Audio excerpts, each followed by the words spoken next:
Hello and welcome to my first weekly video news of 2024 and welcome to a new year. I hope you all had a very restful Christmas and a happy new year, and I have certainly returned to work recharged and refreshed. I was exhausted at the end of last year. I'd built my house, as many of you know, as long as juggling it with a busy business, and we had a busy year despite all those doom-monger predictions.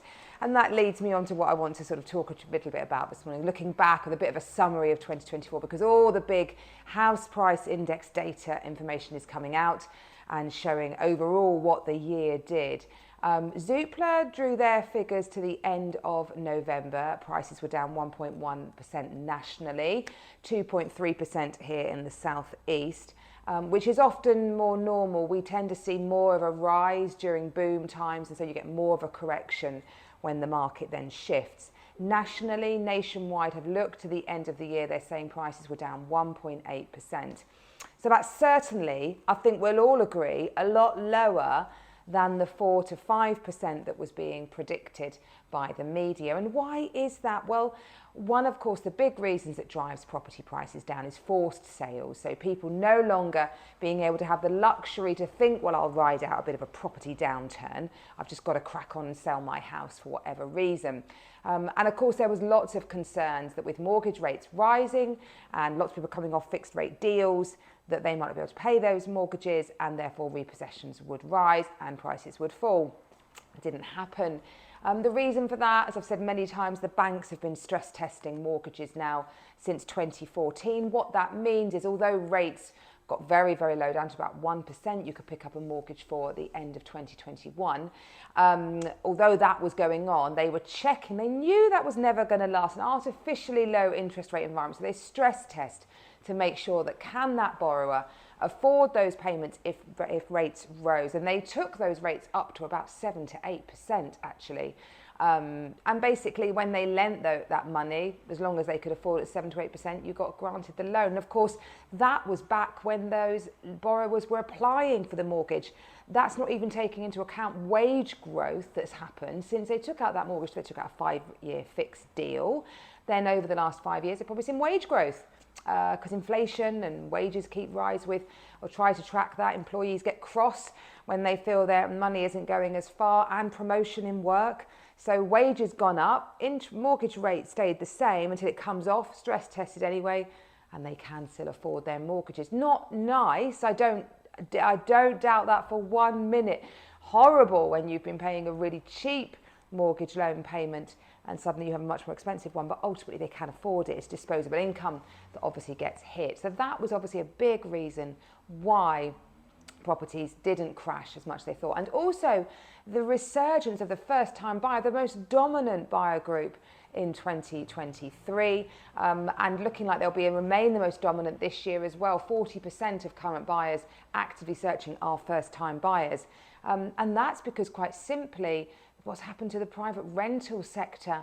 Rents have gone up dramatically. Many landlords sitting on debt that underpins their rental portfolio, having to raise those rental payments because of increased mortgage payments, and finding that tenants will pay them because of a reduction of rental stock in the market.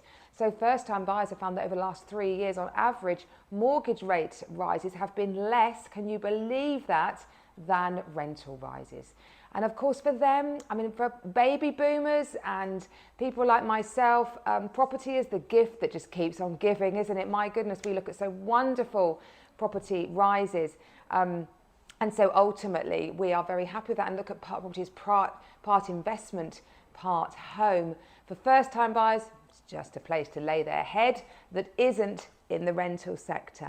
And of course the bank of family, the bank of mum and dad, the bank of grandma and grandpa, the bank of siblings, they have lent over £8 billion now to help family get on the property market, investing in future generations. So all those factors combining, meaning that the property market was incredibly resilient over 2023, and much media prediction now and economic forecast saying that the worst of the turmoil is behind us. Prices should stay flat this year. They might drop, I think, no more than 2% max, possibly closer to 1% if they do. But yeah, generally an average of 1 million transactions probably this year is perfectly average and perfectly on trend. So we'll see what the spring market brings. As ever, you know I will keep you well updated. Well, a lot of people say to me they love looking at Rightmove. It's one of their guilty pleasures to do. I never do it. You do it all day for your job. You'd never look at it in the evening. Of course, I look at it in my day job, but not in the evening. But a lot of people just love having a trawl around. And Rightmove have got a really interesting feature. The most viewed properties in 2023. You're seeing a selection of them now. What's quite interesting, none of them below 2.75 million. Isn't that a sign that we all just like to do a bit of eye candy property viewing? The most expensive one there, £75 million for Denham Place, a 12-bedroom detached property in Buckinghamshire. Ayrshire, beautiful. Oh, sorry, the lowest one was 2.3 million, I'm sorry. Ayrshire in Scotland, beautiful one overlooking the sea. That's probably the one I quite like. And flat in St Pancras, 9.95 million. It's too beamy for me. Oh my gosh, I think I feel claustrophobic. But wow, you are minutes away from being able to get onto a train to head across to France, and the great city of London on your doorstep, in a very desirable development now that was originally constructed back in the mid-1800s. So yeah, do have a look at those. They're really interesting viewing to have a look at some very, very expensive properties. Our property is a bit more down to earth that we've launched. It's a really lovely 2-bedroom flat in Copperfields, which is a lovely Millwood Designer Homes development just off the Forest Road. And it's really got I love the flow of accommodation of this flat, really designed well and beautiful outside space, plus a garage, lots to give. If that's of interest, give us a call. I hope you have a great start to your year, and I look forward to keeping you updated with everything going on, all things property, over the coming weeks ahead. Bye-bye.